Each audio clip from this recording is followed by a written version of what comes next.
Hi hello. രാവിലെ തന്നെ കുഞ്ഞാമ്മിക്ക് ഉമ്മയൊക്കെ കൊടുത്തിട്ട് അമ്മുമ്മയും മോളും കൂടെ കാറ് കയറുക കേട്ടോ. കുഞ്ഞാമ്മിയുടെ വിചാരം നമ്മളെല്ലാവരും യാത്ര പോവുകയാണെന്നാണ് കുഞ്ഞാമ്മിയുടെ വിചാരം. അപ്പോൾ കുഞ്ഞാമ്മിയും ഭയങ്കര ഉത്സാഹത്തിലിരിക്കുക കേട്ടോ.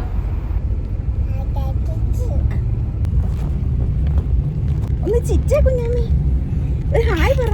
ഹായ് പറ. ഹായ്.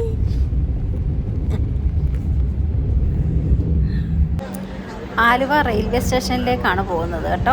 അപ്പോൾ ഞാൻ മാത്രമേ കൊല്ലത്തേക്ക് ഇന്ന് പോകുന്നുള്ളൂ. കുഞ്ഞാമ്മിയും ഒന്നും വരുന്നില്ല. ഞാനിപ്പോൾ കഴിഞ്ഞ ആഴ്ചയിൽ അങ്ങോട്ട് പോയിട്ട് തിടുക്കപ്പെട്ട് തിരിച്ച് ഇങ്ങോട്ട് എന്തിനാ.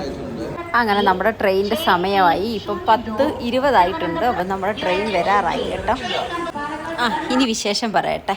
അപ്പോൾ ഞാൻ വർക്ക് ചെയ്തത് ഫാർമസിയിലാണ് കേട്ടോ. അപ്പോൾ ഫാർമസിയിലുണ്ട് എൻ്റെ ബെസ്റ്റ് ഫ്രണ്ട് ബിന്ദു.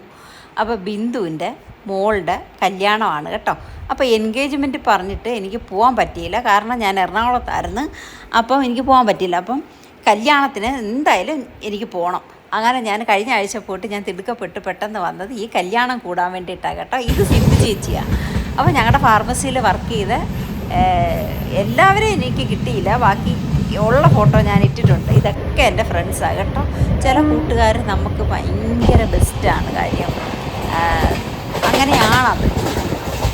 എൻ്റെ ട്രെയിൻ വന്ന് ഞാൻ ട്രെയിനിൽ കയറി കഴിഞ്ഞപ്പോഴാണ് കുഞ്ഞാമ്മി അറിയുന്നത് കുഞ്ഞാമ്മിയെ കൊണ്ടുപോകുന്നില്ല എന്നുള്ളത്. എന്നാലും കഷ്ടപ്പെട്ട് എനിക്ക് ടാറ്റയൊക്കെ തന്നിട്ട് ഞാൻ എൻ്റെ സീറ്റിൽ പോയിരുന്നു. അവർ തിരിച്ചങ്ങ് പോവുകയും ചെയ്ത്. എനിക്ക് ശനിയും ഞായറുമായിട്ടാണ് കല്യാണം കേട്ടോ. ശാസ്താംകോട്ട കഴിഞ്ഞപ്പോൾ ചെറിയ മഴ പൊടിച്ച് വരുന്ന വഴിക്ക്. പിന്നെ പെരുന്നാട് വന്നപ്പോൾ കുറച്ച് നേരം ട്രെയിൻ പിടിച്ചിട്ടിരുന്നു. എന്നാലും ഒരു 2 മണിയൊക്കെ ആയപ്പോൾ കൊല്ലത്തെത്തി. ഇപ്പോൾ കുഞ്ഞാമ്മിക്ക് 1 വയസ്സായി. 1 വയസ്സ് കഴിഞ്ഞു. അപ്പോൾ ഞാൻ ജോലി സ്റ്റോപ്പ് ചെയ്തിട്ടും 1 വർഷമായി. കാരണം കുഞ്ഞാമ്മിയെ നോക്കാനായിട്ട് എറണാകുളത്ത് പോകേണ്ടി വന്ന്. അങ്ങനെ ഞാനിപ്പോൾ ജോലിക്ക് പോകുന്നില്ല, നിർത്തി. ഫാർമസിയിൽ വർക്ക് ചെയ്യുന്ന സമയത്ത് നല്ല കുറച്ച് കൂട്ടുകാരെ കിട്ടിയിട്ടുണ്ട്. അപ്പോൾ ഞാൻ എടുത്തു പറയാം. റഷീദ, ബിന്ദു, സിന്ധു ചേച്ചി, അനു, അങ്ങനെ ഒരുപാട് പേരുണ്ട്, കുറേ പേരുണ്ട്. എൻ്റെ മേഡം സജിത മേഡം, ഞങ്ങളെല്ലാവരും നല്ല കൂട്ടുകാരാണ്.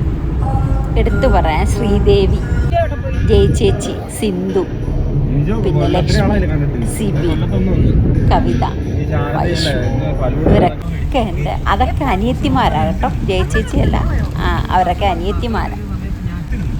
ഞാൻ ഫാർമസിയിലെ കഥ പറഞ്ഞപ്പോഴത്തേക്കിനും വേണ്ട വീടെത്തി കേട്ടോ. ചിക്കു എന്നെ വിളിക്കാൻ വന്നിട്ടുണ്ടായിരുന്നു. അങ്ങനെ വീടെത്തി.